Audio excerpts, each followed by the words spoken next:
The best part of being a student at Amrita University, especially the Amrapuri campus, is our access to some of the most intellectual and peaceful minds in India. But what's the use if we just take the lessons to live from our classrooms and leave the campus without taking the lessons for life from their experiences? This podcast, Path Ahead, will help you to meet our faculty outside the classroom. I'm Chechala Santosh Kumar, and let's start the podcast.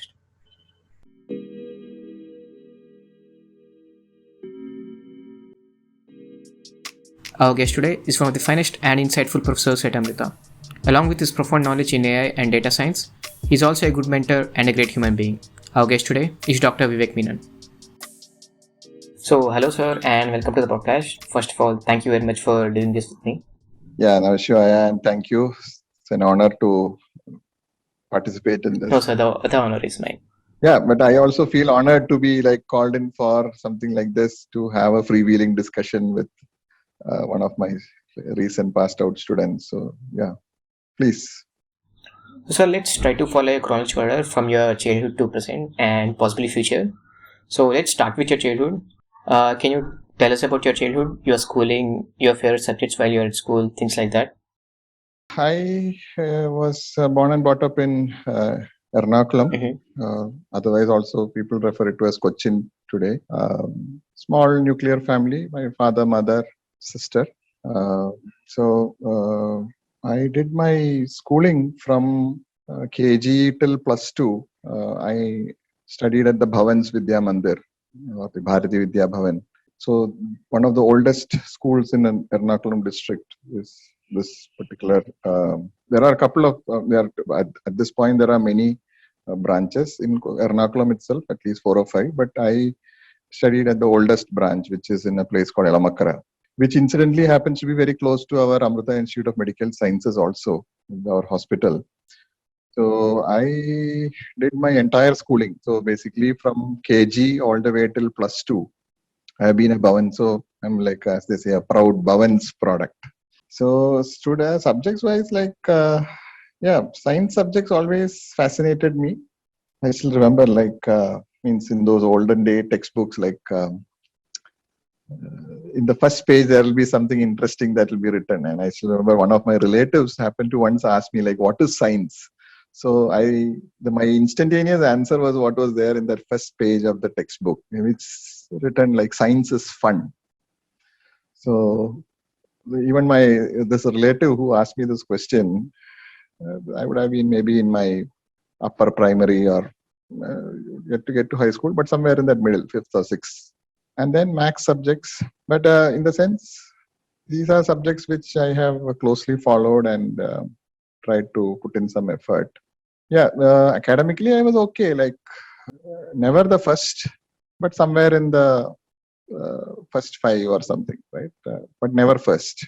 But always I used to try to push myself, thanks to my parents also, who used to motivate me, especially my mother, who used to mention, but of course, also for a good reason, for whatever it's worth, she in her days used to be always first. So she used to tell me the pressure of maintaining a first rank is actually too much. So she used to tell me I won't really ask you to be first, but do study well. Right? So she used to constantly motivate me, but somehow I took her words verbatim, and I always said, okay, why undergo this pressure of maintaining the first? So somewhere on the top, but never the first. And somehow that's what I have managed to follow throughout, if you ask me. So in the school days also, 10th, the board exams, I was the second in my school.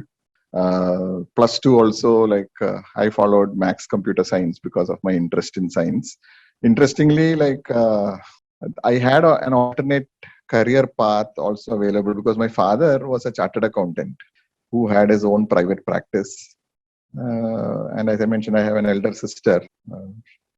Both of us never undertook that line. Sister, of course, now is in the ashram for the last 26 years. But at that point in time, when I was in school days, the standard tradition was, especially for cases where you have a established practice, whether it's a lawyer or when you're a professional, Mostly somebody from the family takes over the legacy that is left behind by the parents. But unfortunately, or fortunately, in the sense, I somehow was not very gung ho about commerce at that point in time. Of course, much to the chagrin of my father at that point in time, who hoped at some point I might actually come back to that. But he had encouraged me to follow my aspiration. He had given me that full freedom. So in that sense, I was so lucky. Like there was no restriction. He told me, okay, you go ahead.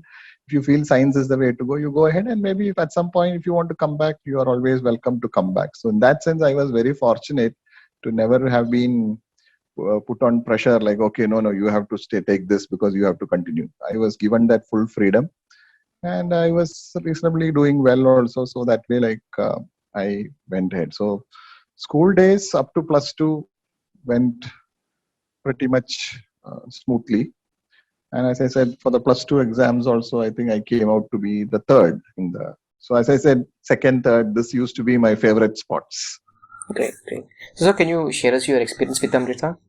So we were closely associated to begin with the ashram with Amma, like for almost now, 30, 31 years, like I've been coming to the ashram. And so around the time when I was in my +2, was when the engineering college at Ettimedai campus, Coimbatore campus, had started. And I still remember like the means like mentioning this news to some of our family friends and others like who might be interested and who are looking for admissions and things like that. So that time I was in my +2, 12th.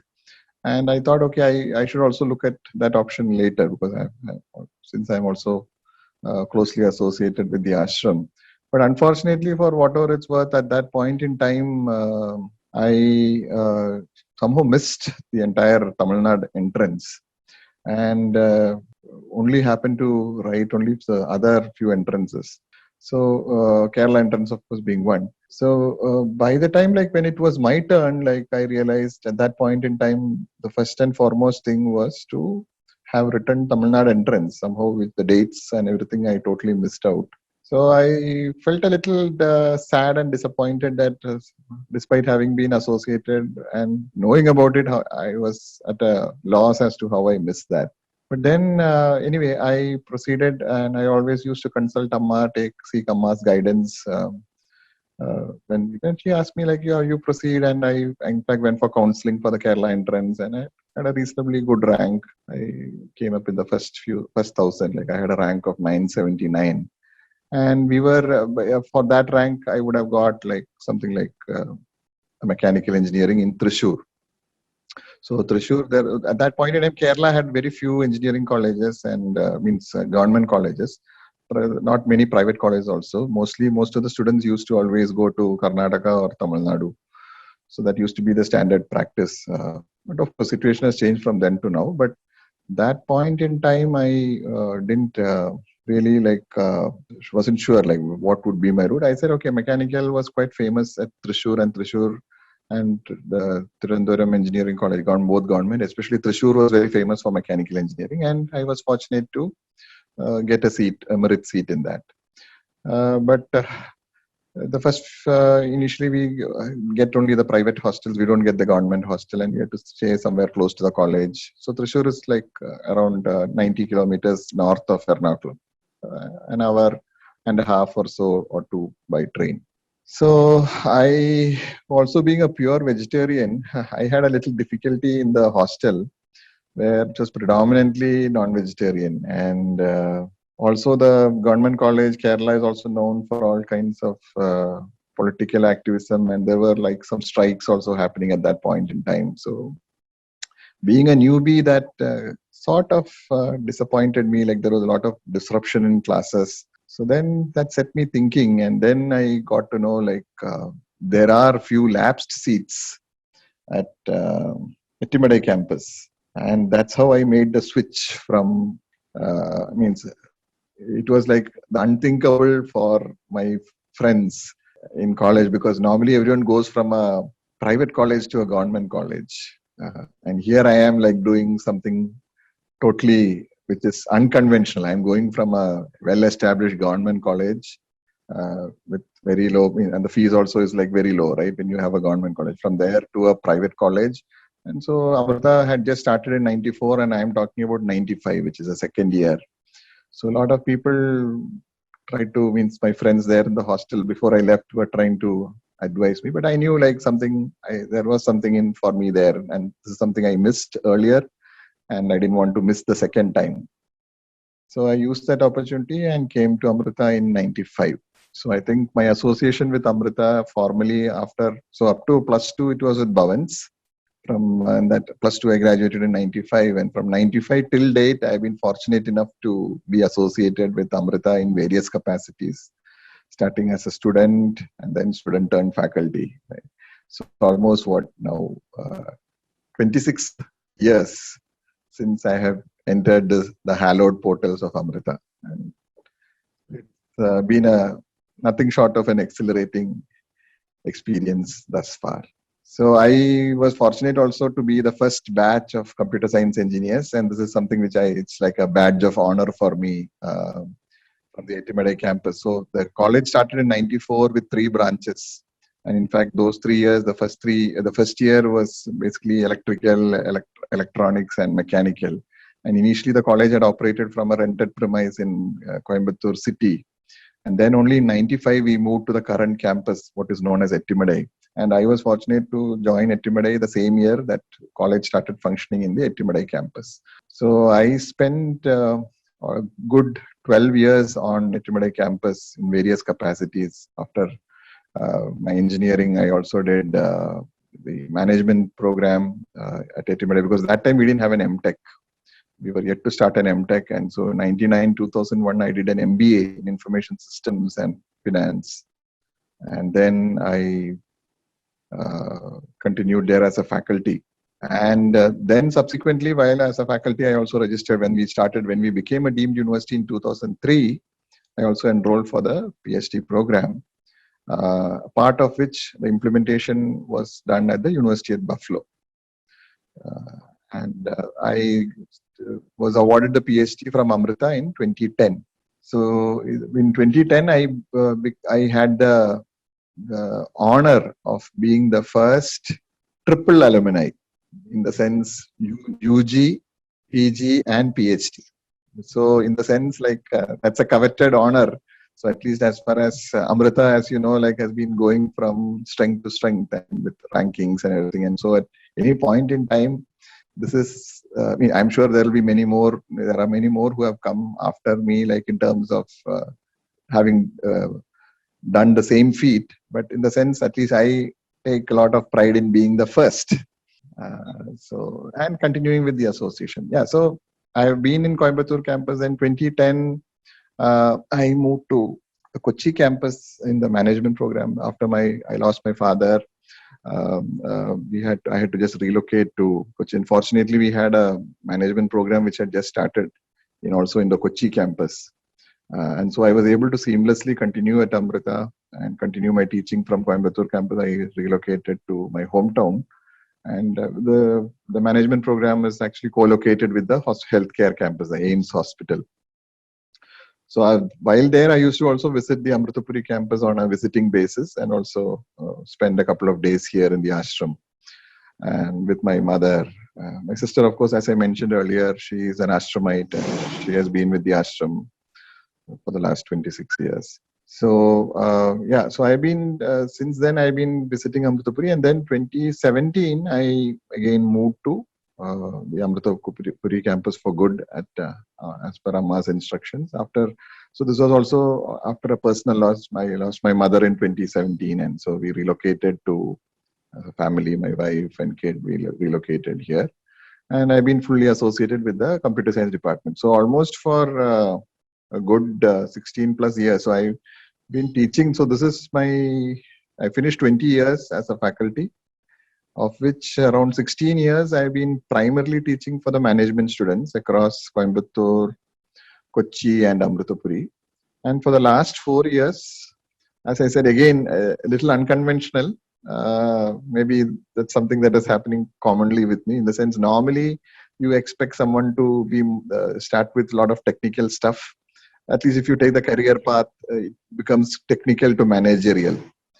And in my case, I've been teaching more softer subjects, which are not hardcore technical, but there is some technicality, but at the same time, not the level that you expect in engineering curriculum. But from then, much later in the stage, I have now switched to the backyard in terms of going back to more technical aspects. But anyway, it's been a lot of learning for me because of the switch. I am also able to learn much more, and because of the nature of the program and the kind of curriculum that we have. So it's always there is something or the other to learn before we go to class, and every day is like a new experience. But sir, why not the corporate sector?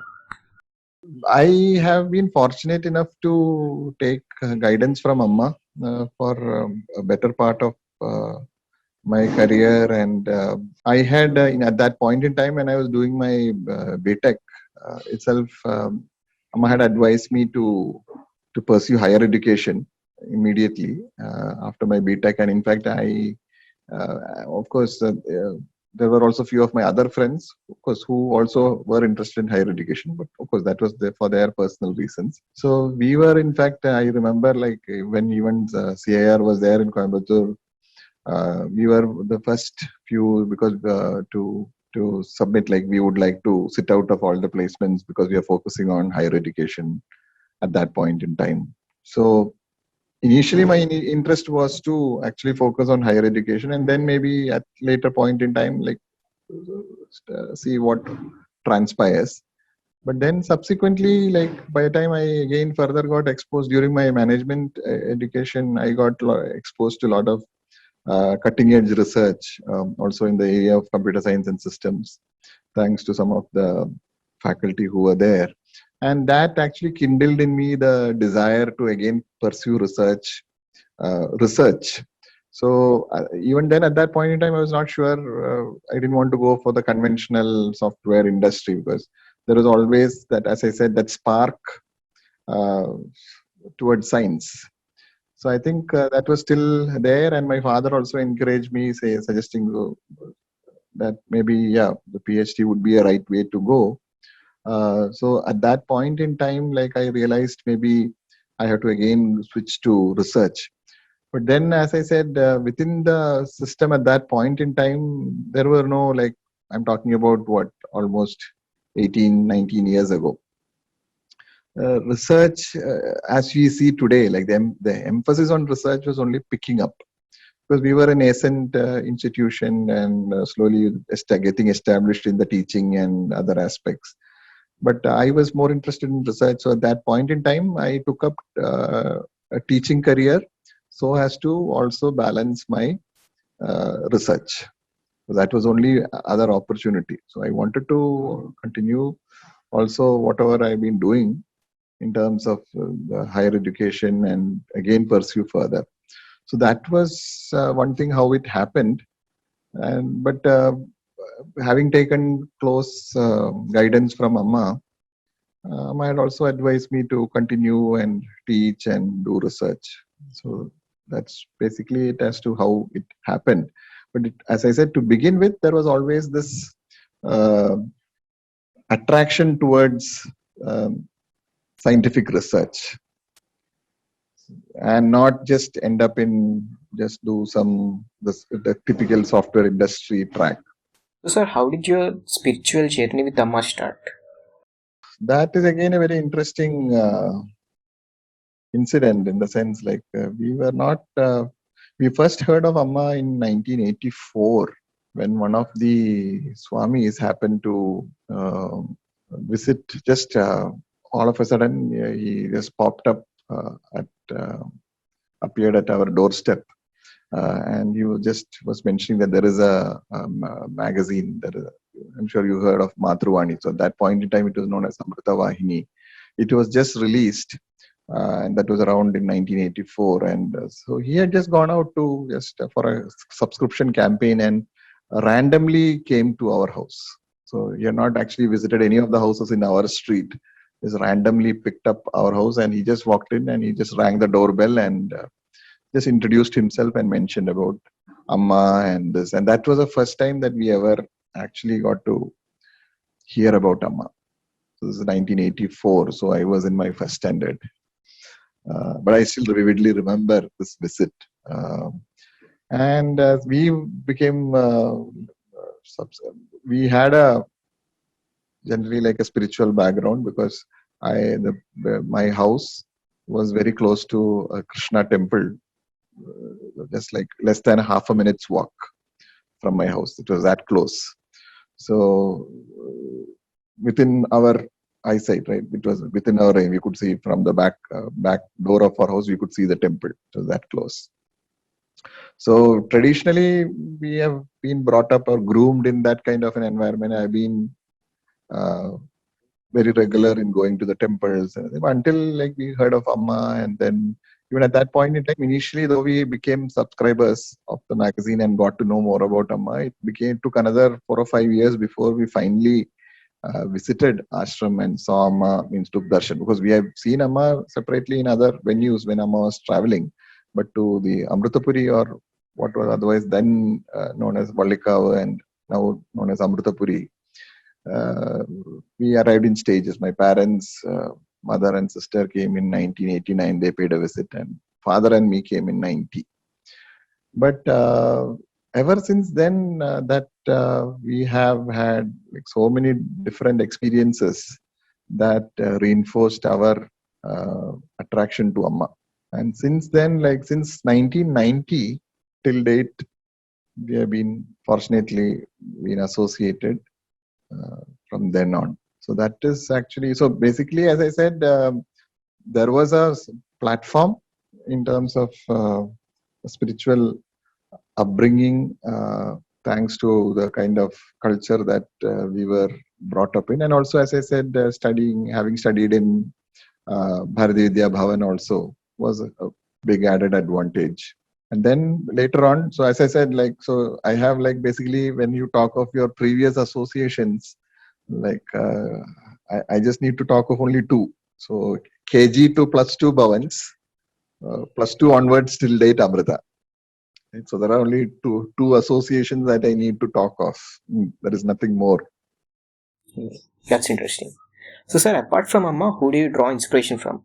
You often refer to Elon Musk during class lectures. So, do you draw inspiration from him, or do you draw inspiration from some other personalities? See, the kind of examples that we talk of in class in terms of the success stories, right? So I often remember Amma mentions a lot of examples for us to quote. So one of the things that always I draw inspiration from Amma's quote is like, there may be, everyone tries, but maybe not everyone is successful. There would be some success stories, right? Whether it is, you take the case of Steve Jobs or Bill Gates or Elon Musk, and like that, Jeff Bezos, like all these people who have made it big and have built these kind of empires today that you see. So the point is, all this didn't happen overnight. We get to see only like after they became famous and continue to remain famous, only then we get to see that part. But the kind of effort that they would have put in the past is something that we mostly miss. And Amma often says that, let's say if 100 people put in effort, and let's say 1 in 100 really makes it big, the remaining 99, let's say, didn't make it that big. Now, we should take motivation from that one person who succeeded, saying that at least one person succeeded, so it is doable, and not feel disheartened seeing the 99, saying that 99 people anyway failed, so why should I? So that should never be our attitude. So we should always take cue or take an example out of that one success story and propel ourselves to put in more effort, and not take an example out of the majority of those who didn't make it. So in that context, I often talk about some of the success stories of different people, that personalities that we know, but that is at a different plane. So a lot of things, most of the examples, like I often talk about, actually, I draw inspiration from some of these vivid examples that Amma has given. And that I just connect it to something which is more contemporary for the benefit of the students. Because if I just mention it in the spiritual level, possibly not all of them might be able to relate to. So when I give a more practical example in terms of how much, so if you look up some of their biographies, you can see like the number of hours that they have put in, and that would be something really astounding. The number of hours that they have slept would be like very limited, and the number of hours that they have put in on a per day basis at the time when they were building up the system or whatever their empire would have been something phenomenal, isn't it?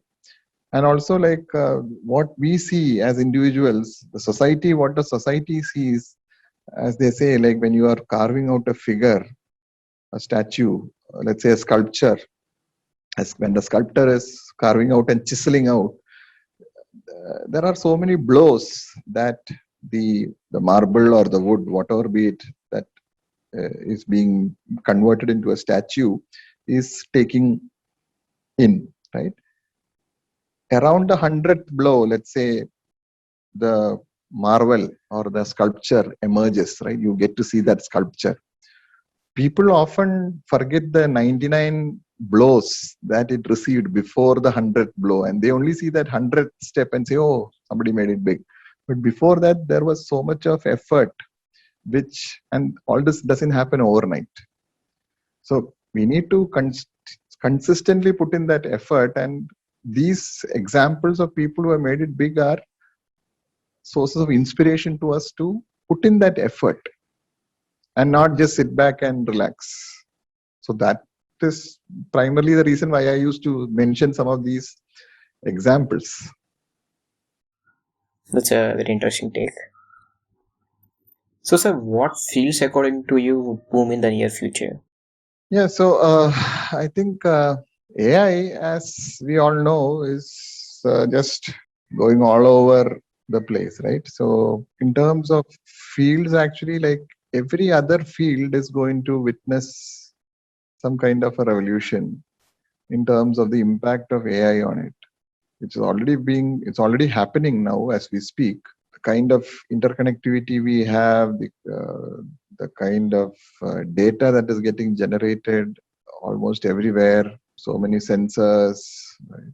So much of data out there, and explosion of sort of data. And to get insights from that, you need definitely AI related algorithms. So in the sense, what is going to possibly happen, as I understand, is AI as such is not going to be a standalone discipline. It's going to be like a mix of AI and the domain. So it's going to get much more interdisciplinary. So what was otherwise just the forte of only computer science also now requires computer science also to slowly adapt to the fact that, okay, there are also allied disciplines that will also come into, and so there is a greater push towards interdisciplinary engagements, specifically domain specific. So you need domain experts as well as somebody who knows how to really design those kind of systems. So in fact, towards that end is what you can also see a greater push world over. And even at Amrita, for example, if you look at our BTech AI curriculum, it's actually designed from Coimbatore campus, from the Center for Computational Engineering and Networking under Dr. K.P. Soman. And I often look up to him for a lot of inspiration because he has been my mentor also during my BTech days. He was my guide, co-guide, as well as during my MBA days, as well as for my PhD. So again, but I've seen him like how he is able to quickly relate to some of the latest developments, and I often get to interact with him at some point or the other. And one of the key things that I observed is the highly interdisciplinary nature of education that is evolving. And it's not going to be now silo based. in the sense partitioned across different areas. You will need more of engineers who are, like you say, ambidextrous, right? Something equivalent of that. You are able to, you're multidisciplinary. You are not purely focused in one domain. You also need a little more broader outlook. But the impact of AI is something that's really going to just revolutionize our lives going ahead. It's already happening. It's only going to increase further, right? With every passing year, the kind of so technology-wise, that's where it's getting. But as I said, I still don't know. Like I'm not very, very means at this point. Maybe it's our limited awareness of what is really possible. But I don't know how far, like whether those kind of doomsday predictions about machines taking over and things like that. So that may be a little bit of a far call. But as I said, as AI, the impact of AI is also growing. There is also the increasing aspect of ethics in AI. When you leave decision making to some of these machines, what could be the problems that could also happen thereof? So we have already seen so many such issues of race, gender, and various other aspects which might actually cloud the judgment of some of these AI solutions. Means possibly because of the data on which it was trained on. And so that kind of issue persists. And so I think overall, collectively, all the tech giants and the others have to set some standards going ahead so that it doesn't kind of create some kind of a situation that we regret later.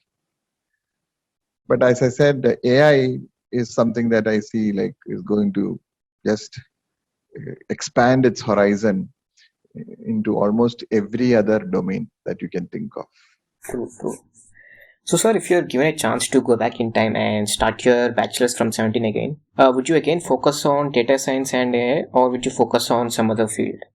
No, absolutely. So I will get started with this only, like AI, data science, especially AI, because AI is a much more broader domain. Data science is more specific to the entire aspect of how you manage the data pipeline and then how you draw insights and other things. That is more niche area, but it's a subset of AI. But AI is a much more broader discipline, and of course, you cannot be a master of everything under AI. It has to be should have a broad understanding. But yeah, so one thing like I always when you go back, because you asked me, like I often at some point regret the fact that maybe I could have been a little more focused, right? Always this realization happens to almost every other student, if I'm not mistaken. Maybe like we feel, and this is what I, at least at that point in time, nobody had explicitly told me that, but not that I didn't perform well, but I said like we could have got much more.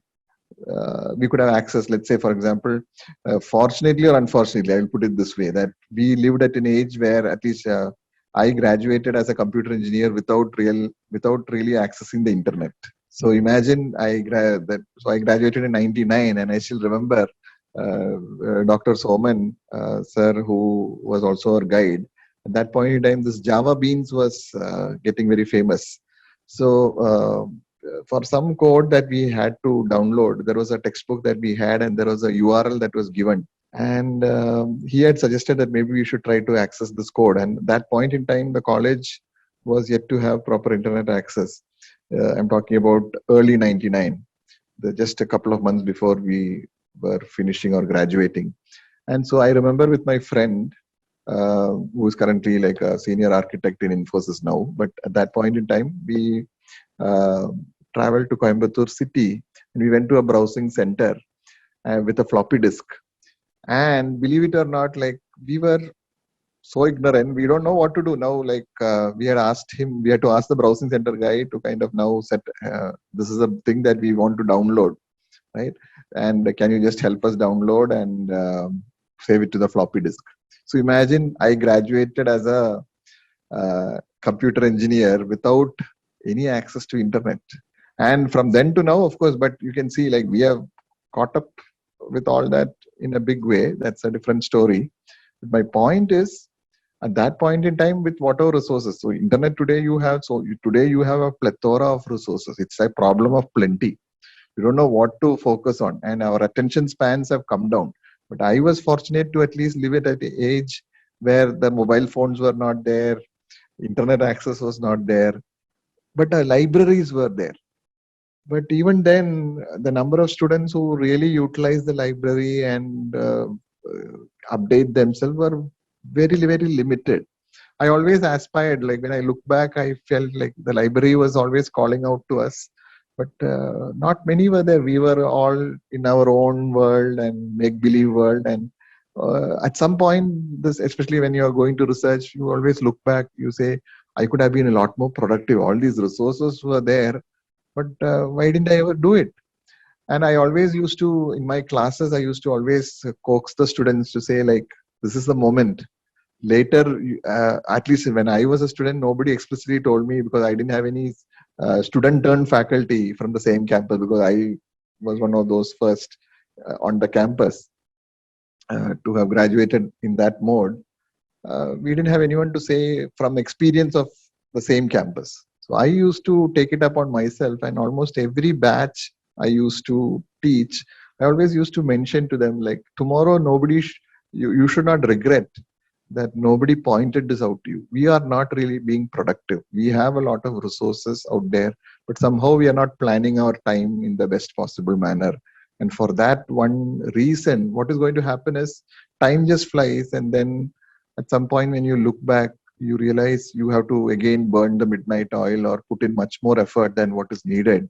And by the time you are supposed to do that, your energy levels also would have come down. With every passing year, what happens is that fire in the belly that you have to really learn something and conquer something might also, you become a little more pragmatic, so, and maybe less adventurous.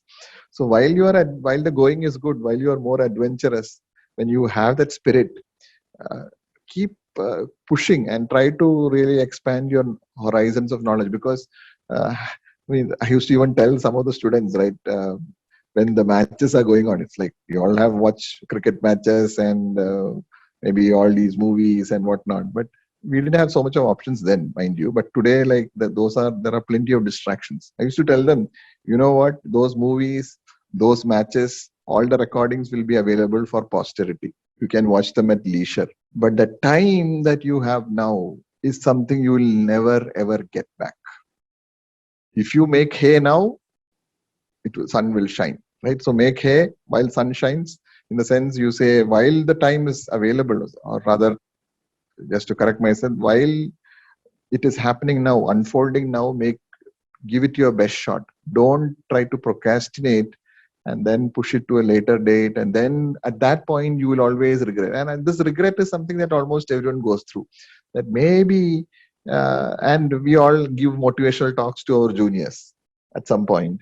But when you look back at how effective we have been, it's not something like, our scorecard is not something that we can really boast or pat ourselves on.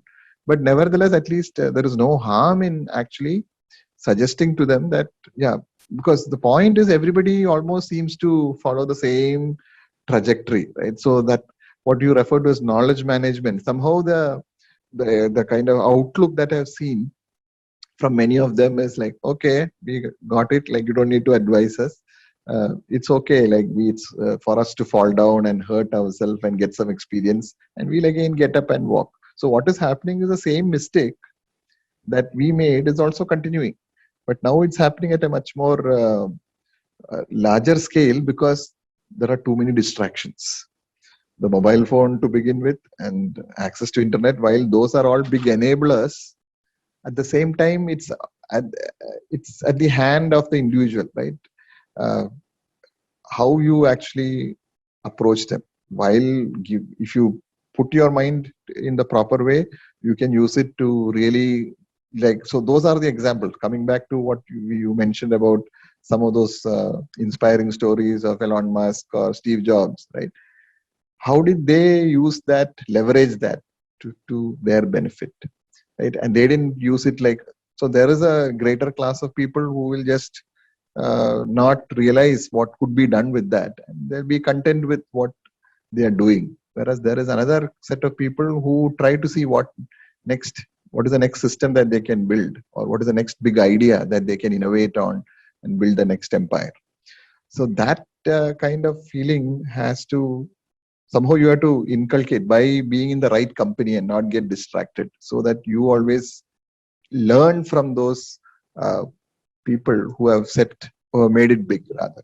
So yeah, if you allow me to go back, I always longed for trying to correct myself. Like maybe I had little more focus and more idea as to what I was doing and why I was doing that. A lot of time, what happens is many of us, for various reasons, do a lot of things mechanically without really knowing how these will have an effect in our future. And by the time it comes to future, you say, "Oh, I learned it, but yeah, maybe I could have learned it a little better." So that kind of a feeling is, I'm sure you also would, when you look at some of these things, especially at work, maybe I should have put in a little more effort.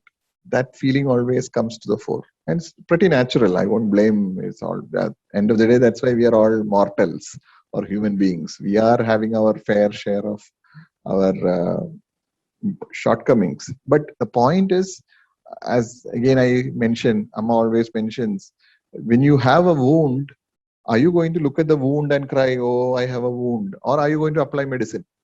So the intelligent thing is to immediately apply medicine and make it heal faster, so that you are back to action. But most of the time, like, we just crib about that. Okay, I'm not having this, I'm not having that, and we get carried away with whatever is available. Are we able to make the best use of the system? So a lot of times, I used to tell the students also, because uh, having been a student turned faculty, I have that kind of, and having been an engineering student, being a management student, I've taught at management school, taught at engineering school across at least 3 campuses. A lot of times, what happens is, students, when they have enough and more things to do, they get caught up in things, and maybe their focus shifts, and they go after, let's say, certain mundane things or mundane issues, when there are far greater things that they could have otherwise invested in and made uh, been more productive. So it's good to kind of point out. See, end of the day, when you talk of anything, there is always a learning that is happening, and there will be small thing corrections that you make here and there as you go. Nobody, you as a human, we all realize that we are all not perfect. We are always striving to make corrections. So end of the day, when you talk of a system also has its fair share of plus and minus. But point is, we keep moving forward, trying to correct the system. So wherever you go, any system, I used to tell them, like, from my experience, that now while you are here, uh, all students aspire to immediately get placed and then leave the campus at the earliest. But in no time, I used to tell them, this is my statement, I used to tell them, mark my words. In a short time from now, you will long for the very own same college days, which you are now trying to say, let's say some of them say, I'm sick and tired, I want to just leave as soon as possible, and so on and so forth. So I have seen this happen almost for so many years. People always relate to those college days. But while in college, we always look, as they say, the grass on the other side is always greener. So we rarely live in the present. We always look for the future and forget to enjoy the present. And when you go to that futuristic point, that present also you are not able to enjoy, and you look to the past and say, I wish I was able to, I long for those days, right? So those were the carefree days. So now what people now complain about assignments and hectic schedules. Once you go to the industry, you realize what is a hectic schedule. So a lot of my friends used to, at that point in time, used to say, like, when we used to, as even I as a student used to feel, okay, a little bit of intense pressure because of the assignments and other things. My friends used to say, like, you know what, those assignments or those schedules are nothing compared to the pressure in the industry. So you are lucky to be in the academia, is what some of them say.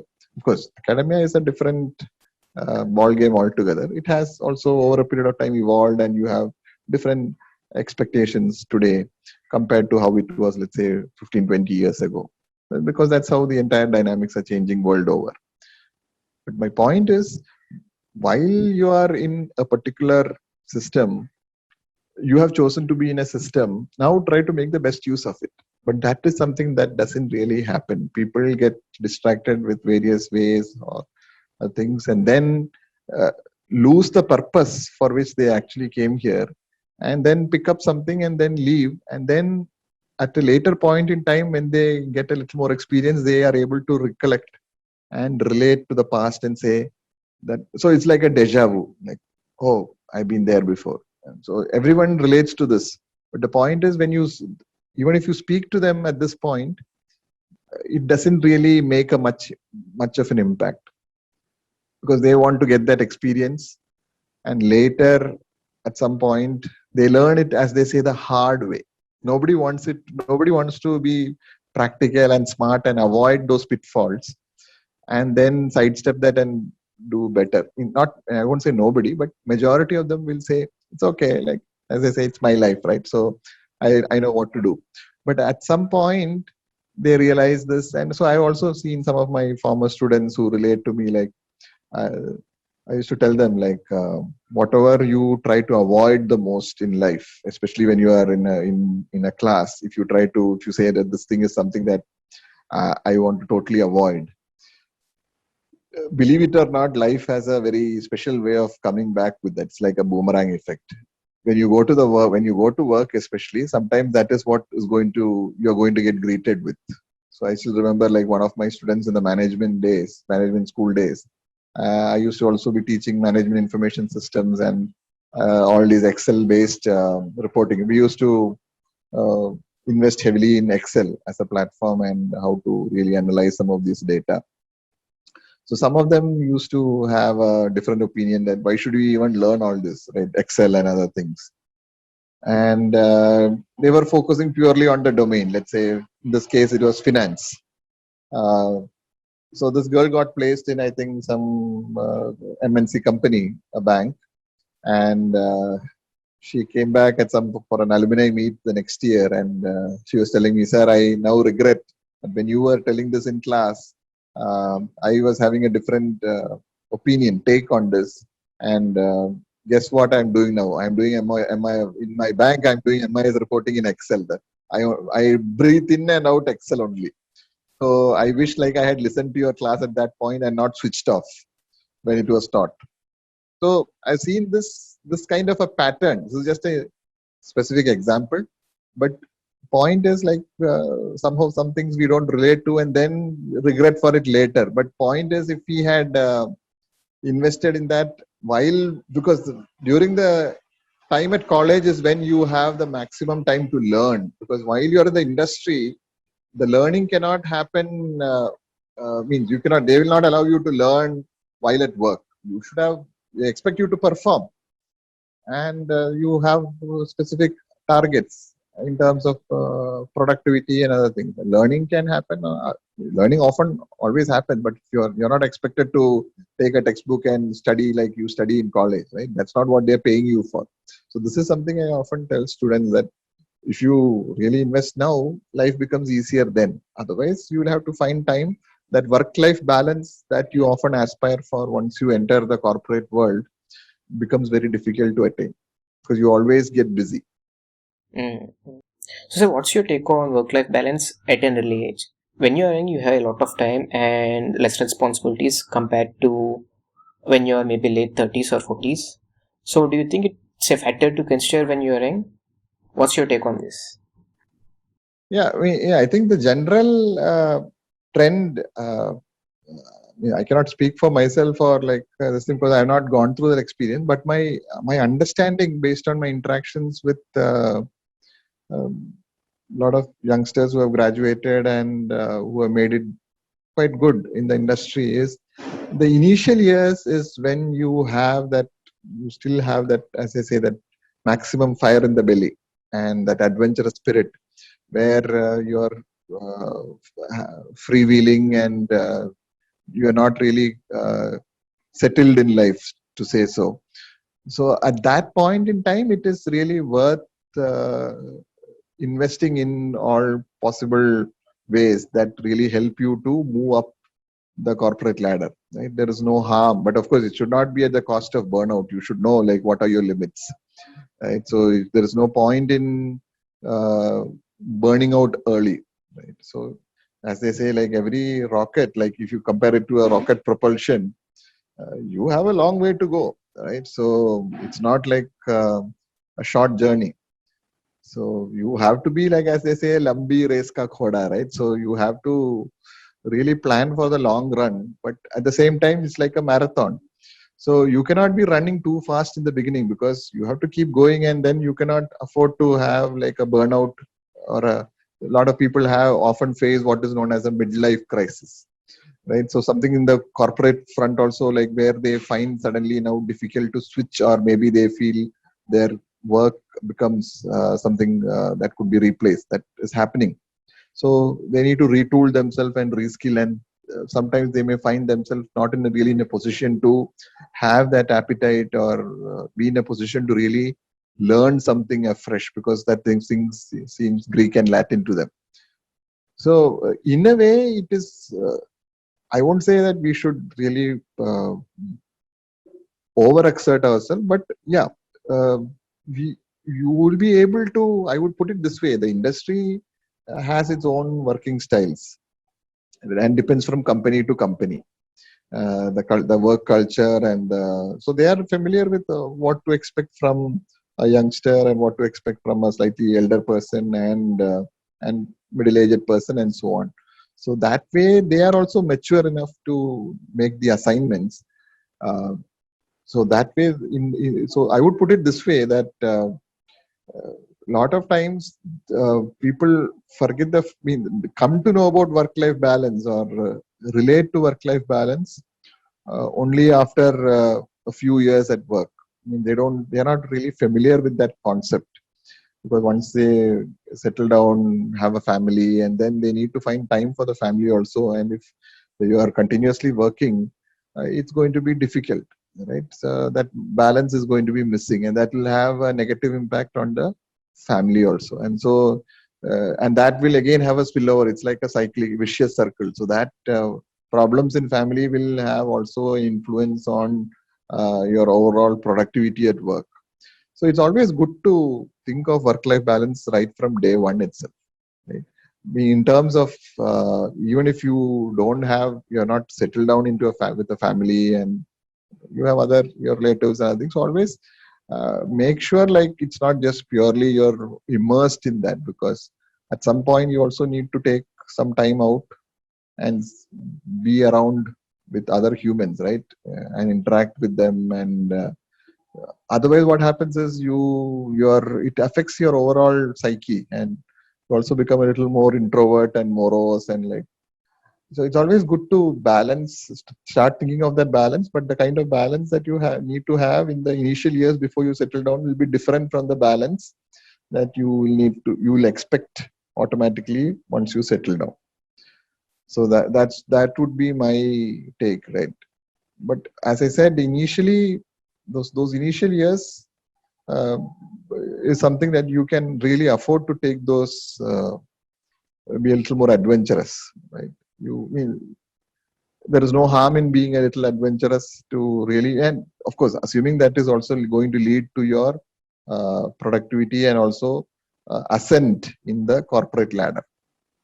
So it should be smart steps. There is no point in just being a doormat and then doing all the brute work and legwork without really getting the necessary rewards. Right? So that is also something that one has to watch out for, because all these things are pretty much common across different. So, but as I said, it is good to be aware of something like this early on and not just get introduced to this at a later stage in life. Makes sense. So, sir, people are saying COVID has fast forwarded India by 5 years, and of course, it has also changed how we study. So, what changes in the education system you see as the good ones, and which ones you don't like? Yeah, so I think what has happened is, as they call it, the new normal. It has really reset the entire forced. It's a forced reset.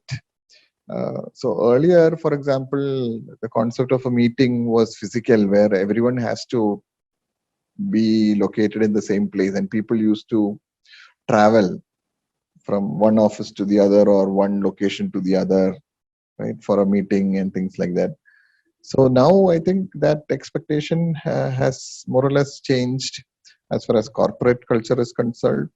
A lot of meetings now happen online. Similarly, in the educational sector also, the concept of a classroom, though their online education was picking up, we always had these MOOCs and other things, but they were mostly recorded videos. You had some online programs happening, but now all the regulatory authorities are also now uh, realize that this kind of education model is here to remain, and also encouraging, rightly so, these kind of programs. Uh, but what happens effectively is that personal connect that you have in a classroom is somehow very difficult to recreate at this point. Uh, Initially, I think the as far as student crowd is concerned, I often heard this from students. Like last year itself, earlier at the drop of a hat, everyone was waiting to go home. Right now, they are waiting for when is the college going to reopen, because so the same home which they were looking forward to go and spend time, after some time they don't want to sit there for at least their studies, right? They are finding that they're not able to be very productive, because maybe parents are also asking, hey, are you studying, or how are you spending your time? Earlier when it was in a hostel, there was limitation, right? So uh, and this is exactly like I am able to relate to again what Amma often says, that the experience of what you have, like what you experience, is actually pretty much relative, right? So the same, uh, she gives the example of a smoker. The smoker who derives some pleasure by smoking, for a person who's a passive person, or a smoker who sits nearby, that smoke is a source of a lot of uh, distress. He or she wants to get away from that, right? So the object is not what gives you the pleasure. So same way, what we thought was, if you go home we'll be happy, but now you want to come to college, right?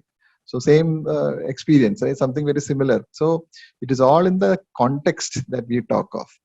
And people have diverse expectations, and you have to balance all this. So one thing I feel like that is really missing from a faculty perspective, I think when you are in class, when we are engaging a class, we are able to see each and every student, and when we pan, we know out of, let's say, 60 students, how many of them really are understanding. It just takes a quick look on your face to see whether you are relating or not. Now being online, and we don't, to conserve bandwidth also, even if we turn on the videos, there is limitation as to how much we can see in a screen. We are really not in a position to relate to how much of it is being understood, because students also, like, there is a disconnect, right? Sitting in a classroom, the context makes a big difference. Right? You're in a classroom, there is a decorum, you have your classmates sitting next to you, you have an instructor. Now you're at home and you're in your own uh, surroundings, which you have greater control on. So how much of you are is really in that classroom? You have your mobile phones, you have your other browsers of open, mailbox and chats and other things. So much of distractions are happening in classroom. While that also happens parallelly, at some way or the other, there is limitation. That happens only when the instructor is not focusing on you, right? When the instructor is writing something on the board. Now there is nothing like that, right? So the question is of attention span. We already are having a very limited attention span. Now, to add to that, when you are asked to focus for a 40 minutes, 50 minutes lecture, how much of you is really in that? So that quality of learning, unless otherwise you are very serious about it. So the responsibility now has shifted a lot to the student side, because The student has to now take that extra effort to remain focused. Earlier, while sitting in a classroom, it happened more or less automatically. He didn't have a choice. Now, when you are in a different location, especially at home, and you don't have to switch on your video also, and rarely does the instructor ask. Means there is also limitation. Depends on the course, because within the short span, how much you can really, with all kinds of bandwidth issues and other things, different issues are there. Also, the health issues is also something. Sitting too many hours. Of course, in the IT industry, we don't really those, especially computer science, we rarely complain about that, because we are always going to be sitting like this in front of the system for long hours. There is no difference. But even then, the sitting in a classroom for so many hours versus sitting in front of a system for so many hours for each of those same classes makes a big difference. So I think health issues in terms of posture, eyesight, that especially amongst youngsters also, I think is something cause for concern. As advisor to some of the batches, I also get these frequent mentions from some students that they are also finding it a little difficult, especially when you have an intensive course. So that is again one thing. Another thing that I've noticed, which is again a sad thing for the student side, is, see, when you are in a class and when you stay together in the hostel, or even after class hours when you are on campus, there is a lot of sharing and caring that happens between the students also.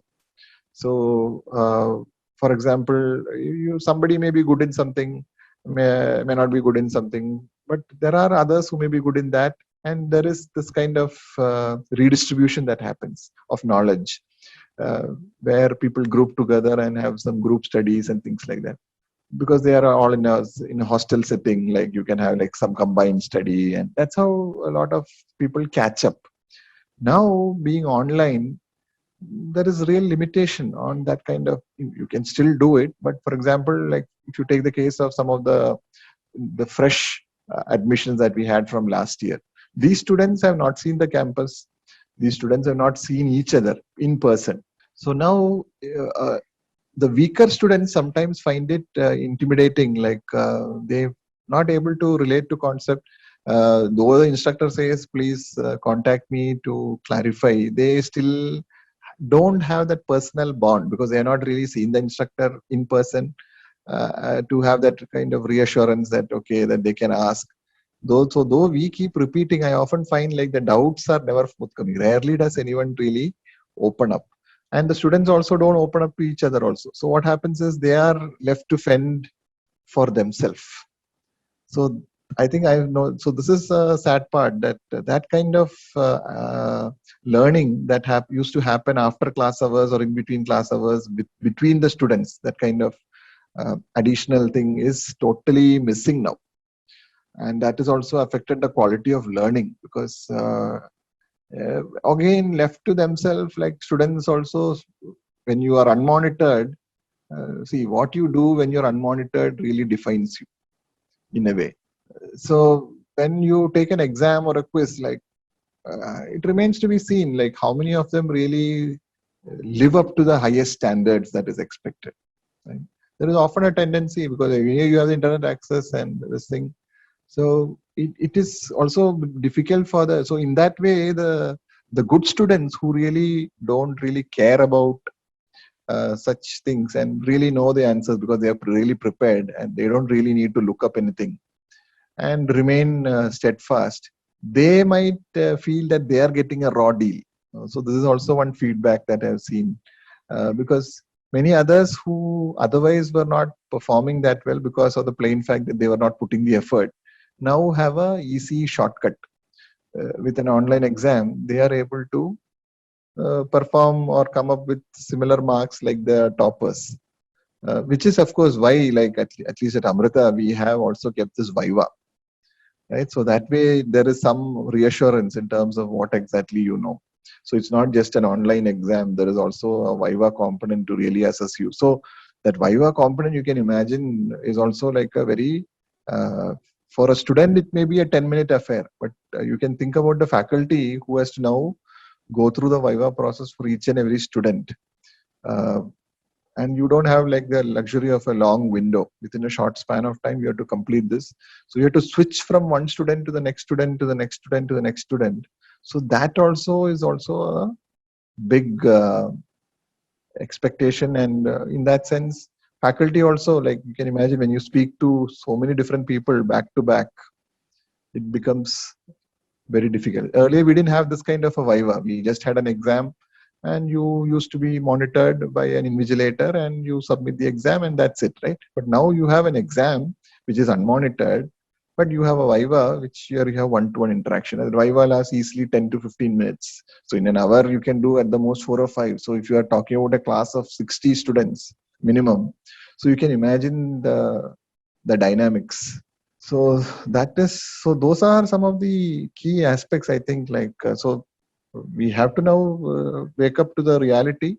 So it's going to be some kind of a hybrid model. You will now going to have increasingly online programs also, and people are now going to realize that that is also like one way to acquire. But as I said, the experience of being in a classroom is something that is very difficult to capture in an online setting when you are in your own confines.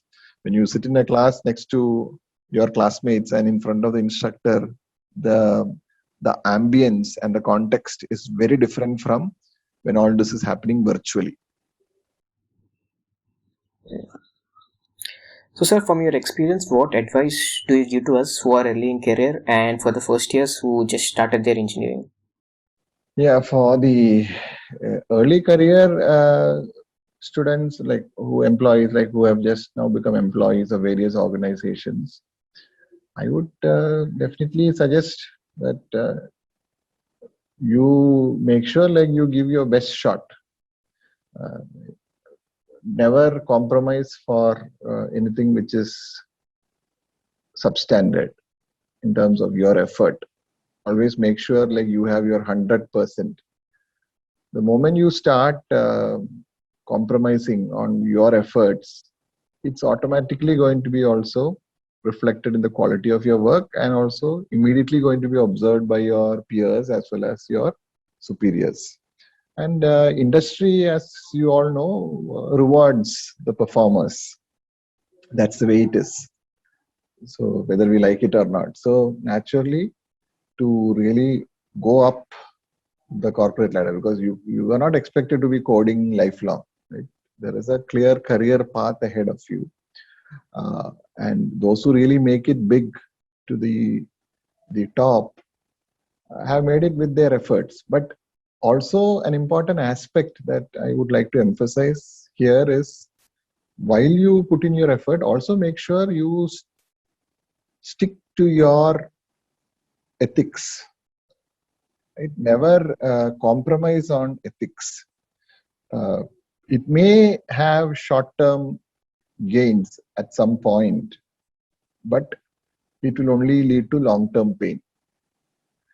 So ideally, always hold your head high and never really try to compromise on something which really gives you a second thought in terms of whether it is really ethical or not. So as long as you are able to put in your effort in the best possible manner, and also within the boundary of, as long as all your actions are ethical, keep going, right? Full steam. Because this is a time that you can afford to go with that level of enthusiasm and energy. Because the way it is, as you can see it unfold in due courses, the energy levels will definitely change at some point in time. And you will also need more time and space for yourself and family as you move ahead. So while you are having the luxury of time on your side at this point in the early career, make sure you have a clear plan of action. Don't repeat the same mistake that some of you might have made in your engineering education early on, where you were ambling along. You are not sure, okay, something will come and we'll go. So always try to plan ahead in terms of what is the career path that you are going to take. And again, as you all know, like just a basic degree is of not much. It's not going to take you that long, to take you that far. At some point or the other, you will need higher education in your CV. So you have to also plan it out so that you don't defer that too long, because today even a master's degree is not enough to say so. You need to be like, as they expect, industry also expects multiple skill sets, and a lot of these skill sets are getting replaced by AI. So you need to continuously have retool yourself and develop that mindset to always be hungry for knowledge and expand your vistas of knowledge and keep tinkering with things. And as an engineer, you already have been trained to do so, but keep up that and keep up that spirit, and not just take things for granted and be in your comfort zone and then relax. Rather, push yourself, because this is a time that you have at your disposal to really push your limits. So in my opinion, you should definitely be planning, make a plan of action in terms of when you're going to go for your master's degree. Is it a technical education, or is it a managerial and MBA related program? Where are you planning to do? Right? Don't make it like a reactive thing, right? Suddenly you realize, it will be too late. Start thinking now itself. How long are you going to work? 1 year, 2 year, 3 year? Then you're going to take a break. So do you have comfortable earnings to really see through that period of time? Are you going to do it part-time? Are you going to do it full-time? Scenario is going to change from in another couple of years, right? But even then, at least you should have some plan. And then you can dynamically change at that point in time. But at least you have an initial plan that you can afford to change. But as I said, keep learning, because don't by spare time, instead of just it's good to after a long day's work, naturally you also need some relaxation, but don't just be only relaxing. Also now, as I said, try to retool yourself, because the technology out there is changing at such a frenetic pace. You cannot afford to stay back, right? So it's like I often mention this treadmill analogy. It's like a treadmill. The treadmill is just chugging along, and you are also on the treadmill. So initially when you start, it starts at a small pace, and then the pace it accelerates. And as the treadmill accelerates, you also need to keep running if you need to be in the same spot. If you don't, what happens, you already know, right? You will trip and fall over. So the treadmill is like your surroundings, the society around you, in terms of the technological changes that are shaping it. So the technology is just changing by leaps and bounds. And if you still stick to the old technology, so the education system has equipped you with the skills of how you can build. The foundations have been laid. Now after that, you need to keep building on it, on whatever, so you know how to really acquire and then take it forward. So that thirst or hunger for knowledge and to update yourself should remain with you.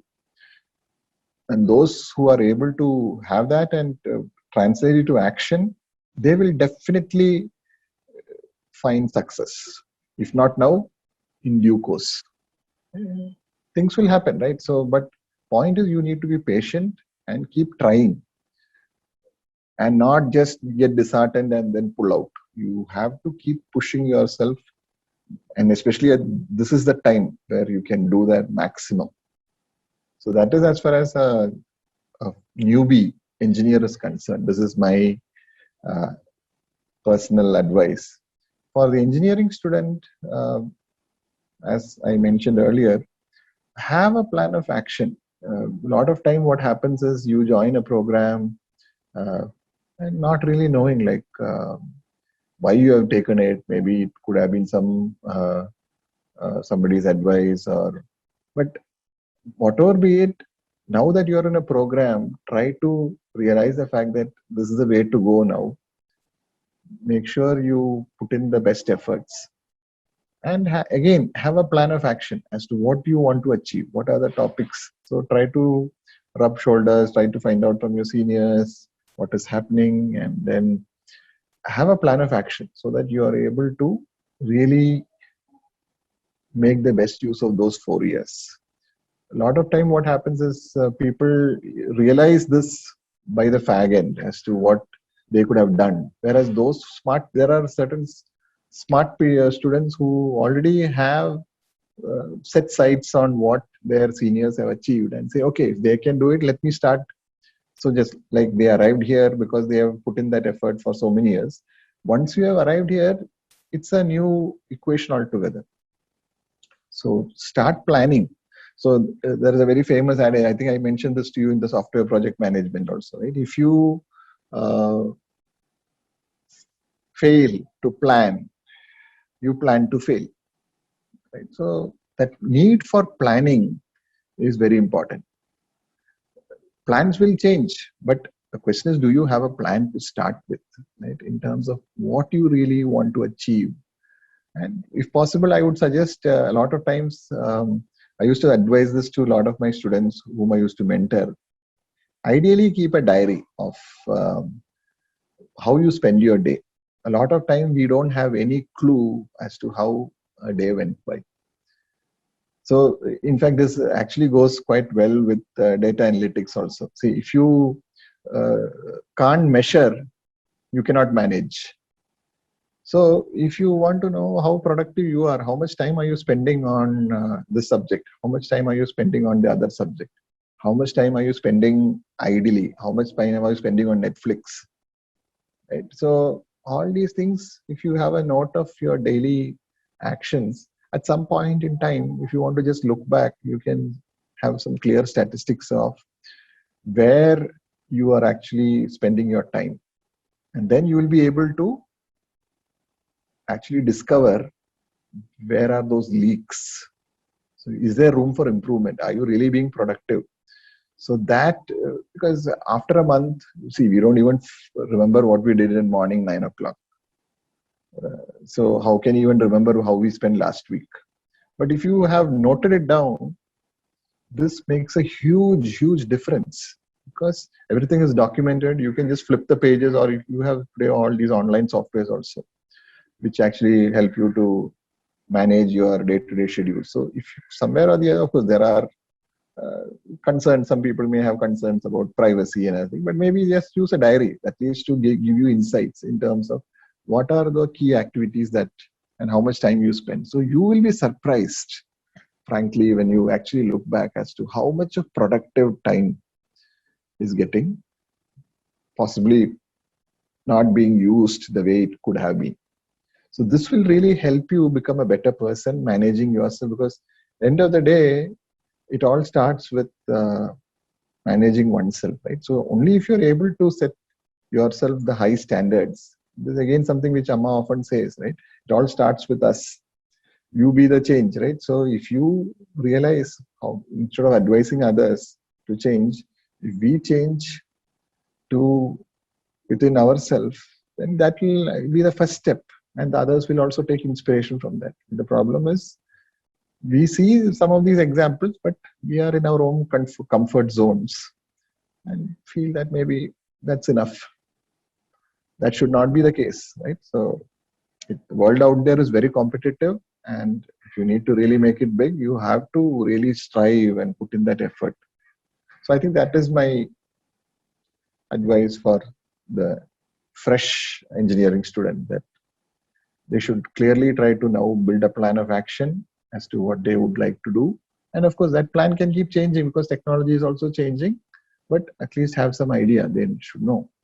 And also maintain a diary of how they are spending their time, which will help them to be a better individual and also manage their time and channelize their energy in the right direction. I'm sure that's a very valuable advice. And thank you, sir, for taking your time and joining the podcast. I'm sure that the experiences you have shared and the advice you have given will be very helpful in our path ahead. Thank you. Yeah, thank you. Yeah, it's been also a great freewheeling discussion and down memory lane, and I got to, in the sense, like relive some of my past experiences. And I still, as I said, even to this date, I often feel like maybe I could have learned some of those things which I am trying to learn now. It's always that feeling is there. I'm sure I'm not alone there in this. There are so many others who feel the same. But my advice to you is, the earlier you get to realize this, the lesser of this kind of regret you will have. And it will be easier for you. I often remember, maybe just to close, like a quote which my father used to often remind me that as we grow older, our understanding capacity increases, but our retention capacity drastically comes down. Whereas when we are young, our understanding capacity is kind of limited, in the sense it's just blossoming, but our retention capacity is very great. So what you learn, you might have to read that few times to really pick up. But once you learn that, it kind of remains with you at least for a very long time. But as you grow older, over a period of time, you will increasingly notice this, that it doesn't take too much of effort to understand things. When you read it once, you will be able to immediately make out how things fall in place. But the next day, if you ask me to explain that, I was like, okay, let me just have a relook. That's the kind of thing that happens often. So that retention capacity, for various reasons, seems to be going down. But you'll have to again refresh. But that refreshing doesn't take much time. But the point is, while you are young, try to imbibe maximum. So that way that is retained with you for a longer time. Right? So that's again something very useful. And I've seen a lot of people actually relate to the same thing. And when my father used to tell this to me, I was not like very convinced at that point in time. And that's how it is always, right? We never, only when we get hit, we realize. And now at this age, after almost 20 years of teaching, I often realize this. Even before a class, like, I say, okay, I've taught this subject so many times, but still the morning before the thing, I'll need to kind of just quickly brush through. But still, the day before, if you ask me before the class, maybe I'll have to just rethink, did I forget this or not? But certain things which I learned clearly in my days, I still remember. Whereas new things which I'm trying to learn these days, I end up going back to them again and again. That's the difference. Sure, yeah. Thank you. Yeah, it's been a pleasure interacting with you, and I wish you, as well as all the friends and everyone, the very best. And as ambassadors of our university, I'm sure with Amma's grace, all of you will do very well, both personally and professionally, and keep the Amrita flag flying high. Just like I often introduce myself as a very proud Amritian, right? It's a badge of honor, and to be a product of Amrita. So the same way, I'm sure all of you will be able to continue that legacy and raise the bar. We will try, sir, definitely. Wish you all the very best. May Amma's grace be always with you. Namaste. Thank you, sir. Thank you.